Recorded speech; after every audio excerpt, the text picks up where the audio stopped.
இஸ்ரேலுடனான பதற்றம் தீவிரம்.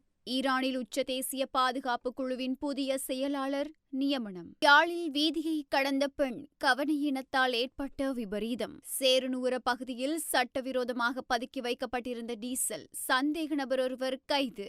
மட்டக்களப்பை அதிர வைத்த கொலை கொள்ளை சம்பவம். கைது செய்யப்பட்டவர்களுக்கு நீதிமன்றம் வழங்கிய உத்தரவு. பணி பகிஷ்கரிப்பில் ஈடுபட்ட தனியார் பேருந்துகள் இன்று முதல் வழமைக்கு. இலங்கையில் போரின் எதிரொலி. அதிக பாதிப்பை சந்திக்கும் மீனவர்கள். உரிய தூரம் வரை பயணிக்காத பேருந்து. மக்கள் கவனஈர்ப்பு போராட்டம். ஊடகவியலாளர்கள் சபையில் அனுமதி பெற வேண்டும். தமிழரசு கட்சி அதிரடி தீர்மானம். 2026ஆம் ஆண்டுக்கான புத்தரிசி விழா வற்றாப்பளை கண்ணகியம்மன் ஆலயத்தில் விமர்சையாக முன்னெடுப்பு. பாராளுமன்ற உறுப்பினர் ராமநாதன் அர்ச்சுனாவுக்கு எதிர்ப்பு. கலாநிதி சிதம்பரம் மோகன் கருத்து.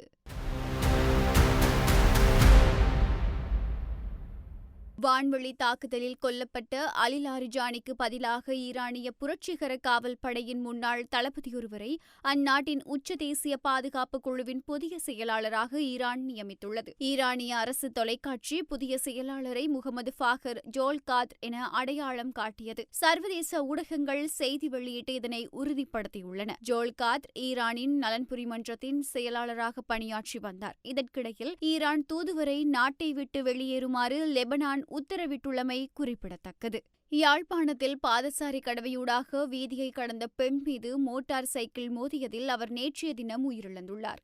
ஊர்காவல்துறை புளியங்குடல் பகுதியைச் சேர்ந்த நபர் ஒருவரே இவ்வாறு உயிரிழந்துள்ளார். இதுகுறித்து மேலும் தெரிய வருகையில் கடந்த 18ஆம் தேதி குறித்த பெண்ணும் அவரது மகனும் வல்வெட்டித்துறையில் உள்ள உறவினர்கள் வீட்டுக்கு சென்றுள்ளனர். பின்னர் நேற்றைய தினம் அங்கிருந்து மீண்டும் தமது வீடு நோக்கி வந்தனர். இதன்போது வல்லைவெளி ஆஞ்சநேயர் கோவிலுக்கு சென்று இருவரும் வழிபட்டுவிட்டு பாதசாரி கடவையூடாக வீதியை கடந்தனர். இதன்போது நெல்லியடி பகுதியில் இருந்து மின்னல் வேகத்தில் வந்த மோட்டார் சைக்கிள் அவர்கள் மீது மோதியது. பின்னர் உடனடியாக அச்சுவேலி வைத்தியசாலைக்கு கொண்டு செல்லப்பட்டு அங்கிருந்து யாழ்ப்பாணம் போதனா வைத்தியசாலைக்கு கொண்டு செல்லப்பட்டார். இருப்பினும் சிகிச்சை பலனின்றி நேற்றிரவு உயிரிழந்துள்ளார். திருகோணமலை சேருநூர பகுதியில் சட்டவிரோதமான முறையில் சேமித்து வைக்கப்பட்டிருந்த 2000 லிட்டர் டீசல் கந்தளாய் பிராந்திய குற்றத்தடுப்பு பிரிவினரால் நேற்று கைப்பற்றப்பட்டது. கந்தளாய் பிரிவிற்கு பொறுப்பான சிரேஷ்ட போலீஸ் அத்தியட்சகருக்கு கிடைத்த ரகசிய தகவலுக்கு அமைய இந்த சோதனை நடவடிக்கை முன்னெடுக்கப்பட்டது. கந்தளாய் பிராந்திய குற்றத்தடுப்பு பிரிவின் நிலைய பொறுப்பதிகாரி போலீஸ் பரிசோதகர் மலிந்த செனவிரத்ன தலைமையிலான போலீஸ் குழுவினர் சேருநூர போலீஸ் பிரிவிற்குட்பட்ட பகுதியில் அமைந்துள்ள கட்டுமான பொருட்கள் விற்பனை நிலையம் மற்றும் மணல் களஞ்சிய சாலையொன்றினை முற்றுகையிட்டனர். இதன்போது எவ்வித சட்டப்பூர்வமான அனுமதி பத்திரமும் இன்றி மிகவும் சூட்சுமமான முறையில் பதுக்கி வைக்கப்பட்டிருந்த 2000 லிட்டர் டீசல் போலீசாரால் கைப்பற்றப்பட்டது. மட்டக்களப்பை அதிர வைத்த கொலை கொள்ளை சம்பவம் தொடர்பில் கைது செய்யப்பட்டவர்கள் நேற்று நீதிமன்றத்தின் முன்னிலைப்படுத்தப்பட்ட போது 4 தினங்களுக்கு தடுத்து வைத்து விசாரணை செய்வதற்கான அனுமதியை வழங்கியதுடன் அவர்களிடம் நகைகளை கொள்வனவு செய்த நகைக்கடை உரிமையாளர்களுக்கு எதிர்வரும் 27ஆம் தேதி வரையில் விளக்கமறியல் உத்தரவு வழங்கப்பட்டுள்ளது. கடந்த 20ஆம் தேதி வெள்ளிக்கிழமை வவுனதீவு போலீஸ் பிரிவிற்குட்பட்ட கொத்தியாப்புலை பிரதேசத்தை சேர்ந்த பெண் ஒருவர் கடத்தப்பட்டு அவரது நகைகள் கொள்ளையடிக்கப்பட்ட பின்னர் கொக்கட்டிச்சோலை போலீஸ் பிரிவிற்குட்பட்ட நெல்லியடி வயல் பிரதேச கிணற்றினுள் வீசப்பட்டதும் ஏற்கனவே இவ்வாறாக இடம்பெற்ற சம்பவம் ஒன்றில் கொல்லப்பட்ட பெண்ணின் சடலம் ஒன்றும் குறித்த கிணற்றினுள் இருந்து மீட்கப்பட்ட சம்பவம் தொடர்பில் கிழக்கு மாகாண விசேட குற்ற விசாரணை பிரிவின் பொறுப்பதிகாரி தலைமையிலான போலீஸ் குழுவினரால் முன்னெடுக்கப்பட்ட துரித நடவடிக்கையின் மூலம் பிரதான சந்தேக நபர்கள் 3 அடங்கிய 5 பேர் கைது செய்யப்பட்டிருந்தனர். பேருந்து கட்டண திருத்தம் மேற்கொள்ளப்படும் வரை சேவையிலிருந்து விலகிக் கொள்ள சில தனியார் பேருந்து சங்கங்கள் தீர்மானித்திருந்த நிலையில் நேற்று காலை வெளிப்பிரதேசங்களில் பிரதான பேருந்து நிலையங்களில் பேருந்து சேவையை நிறுத்தி நீண்ட வரிசைகள் காணப்பட்டன.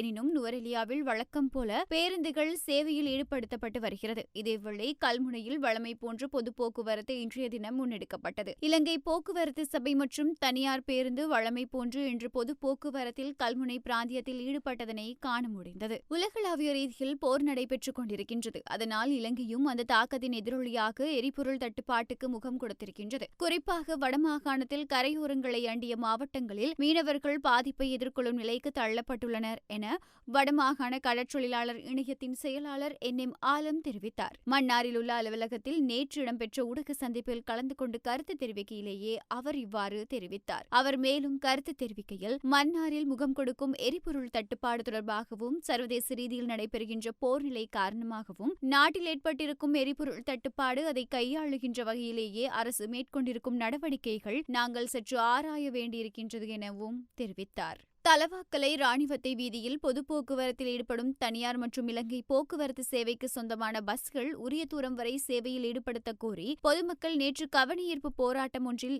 ஈடுபட்டனர். போராட்டக்காரர்கள் ராணிவத்தை பகுதியிலிருந்து சுமார் 3 கிலோமீட்டருக்கும் அதிகமான தூரம் எதிர்ப்பு ஊர்வலமாக சென்று கோஷங்களை எழுப்பி ஸ்லோக அட்டைகளை காட்சிப்படுத்தியவாறு எதிர்ப்பு நடவடிக்கையில் ஈடுபட்டனர். தலவாக்கலையில் இருந்து ராணிவத்தை தோட்டத்திற்கு கடந்த காலங்களில் தனியார் மற்றும் இலங்கை போக்குவரத்து சேவைக்கு சொந்தமான 2 பஸ்கள் ராணிவத்தை வரை சென்றதாகவும் கடந்த காலங்களில் ஏற்பட்ட இயற்கை அனர்த்தத்தினால் வீதிக்கு மண் போடப்பட்டமையினால் பஸ்கள் செல்வது கடினமானதாக அமைந்ததாகவும் அந்த கால் பகுதியிலிருந்து பம்பரக்கலை வரை மாத்திரம் பஸ்கள் சேவையில் ஈடுபடுத்தப்பட்டதாகவும் இப்போது வீதி பஸ்கள் செல்லும் நிலையில் புனரமைக்கப்பட்ட நிலையில் இந்த வீதியூடான போக்குவரத்து பம்பரக்கலை தொழிற்சாலை வரை மட்டுப்படுத்தப்பட்டுள்ளதாகவும் தெரிவித்துள்ளனர். வடமராட்சி தெற்கு மேற்கு பிரதேச சபையின் அமர்வில் கலந்து கொண்டு செய்தி சேகரிக்க ஊடகவியலாளர்கள் 3 நாட்களுக்கு முன்னர் அனுமதி பெற்றுக் கொள்ள வேண்டும் என வடமராட்சி தெற்கு மேற்கு பிரதேச சபையில் இன்று தீர்மானம் ஒன்று கொண்டுவரப்பட்டுள்ளது. இன்றைய தினம் வடமராட்சி தெற்கு மேற்கு பிரதேச சபை அமர்வில் செய்தி சேகரிக்க சென்ற ஊடகவியலாளர் காண்டீபனுக்கு அனுமதி மறுக்கப்பட்டுள்ளது. இது தொடர்பில் சபையில் நீண்ட விவாதமும் இடம்பெற்றுள்ளது. முல்லைத்தீவு மாவட்டத்திற்கான 2026ஆம் ஆண்டுக்கான புத்தரிசி விழா நேற்றைய தினம் வச்சாப்பளை கண்ணகியம்மன் ஆலயத்தில் மிக சிறப்புற இடம்பெற்றிருந்தது. முல்லைத்தீவு மாவட்ட கமநல அபிவிருத்தி திணைக்களத்தின் ஏற்பாட்டில் அதன் பிரதி ஆணையாளர் பிரான்சிஸ் தலைமையில் வச்சாப்பளை கண்ணகியம்மன் ஆலயத்தில் ஆரம்பமாகி ஆலயத்தில் பொங்கல் வழிபாடுகள் இடம்பெற்று கரியமுதம் பரிமாறி 2026ஆம் ஆண்டுக்கான புத்தரிசி தினம் சிறப்பாக நேற்றைய தினம் கண்ணகியம்மன் ஆலயத்தில் முன்னெடுக்கப்பட்டிருந்தது. கிளிநொச்சி மக்கள் மற்றும் மலையக மக்களுக்கு எதிராக பாராளுமன்ற உறுப்பினர் ராமநாதன் அர்ச்சுனா தெரிவித்த கருத்துக்கு எதிராக கலாநிதி சிதம்பரமோகன் நேற்று கருத்து தெரிவித்தார். வட்டுக்கோட்டையில் இடம்பெற்ற நிகழ்வு ஒன்றின் பின்னரே அவர் இவ்வாறு கருத்து தெரிவித்தார்.